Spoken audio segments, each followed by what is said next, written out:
One of my core messaging whenever I make Fast Black History is to humanize these Black figures, because a lot of times it feels like all you hear about are their victories, all you hear about are their huge, huge impact, and you don't realize that they were just like us. Hi, my name is Taylor Cassidy. I'm a creator on social media. I center my videos around Black history and Black culture and teaching Black history that you might not have learned in school. Black history. Wait.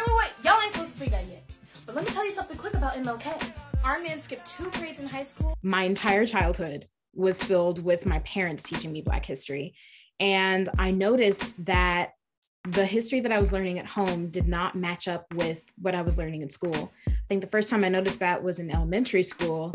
I was looking through my history textbook, just, flipping through it. I was like in 5th grade.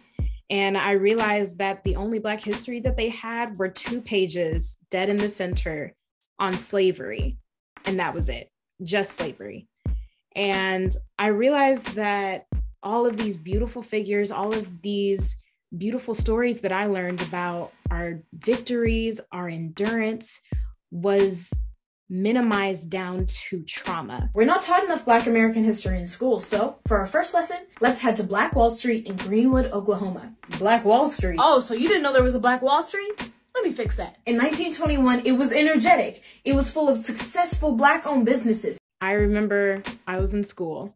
It was my junior year of high school. I was in this history class, and I was sitting around people who every single day I would just hear ridiculous comments about history, Black history, just ignorance. Like, I would hear things like, oh, the Civil War wasn't about slavery, and things like that. So I was sitting on my bedroom floor the day before Black History Month, and I was just thinking about all these experiences that I would have in the classroom, just having to deal with hearing these comments like, I have to do something for Black History Month. Who are the Black Fives?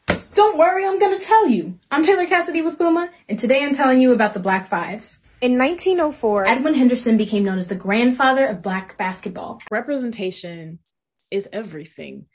Without representation, you can't see yourself doing things. The very first representation you have whenever you were born are your parents.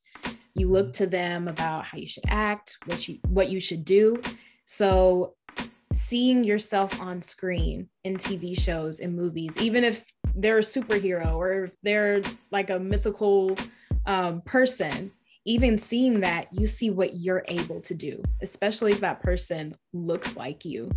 And it gives you permission and kind of like a person standing behind you being like, yeah, you can do that. You can make that change. You can go through with that project. That's what representation does. Whenever you don't have it, you are misled about what you're able to do.